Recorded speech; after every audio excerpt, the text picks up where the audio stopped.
விவசாயிகளுக்கு வணக்கங்க. இன்னைக்கு சர்வசக்தி ஹை கேப் மாடல் பத்தி பார்க்கலாங்க. இந்த மாடல் மண்பிடிப்பு உள்ள அனைத்து வகை நிலத்திலும் பயன்படுத்தலாங்க.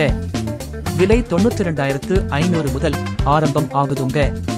பிளேடுகளுக்கு மேல்புறம் மண் பிடிப்பதால் வரும் பிரச்சனைகளை இந்த மாடலில் மிகவும் குறைத்துள்ளோம். 18 மாதம் கியர்பாக்ஸ் வாரண்டி இருக்குங்க. மல்டி ஸ்பீடு கியர்பாக்ஸ் என்பதால் அனைத்து டிராக்டர்களிலும் இயக்கலாங்க. மொத்தம் எங்களிடம் 8 மாடல்கள் இருப்பதால் எங்களை அழைத்து விவரங்களை பெறுங்க.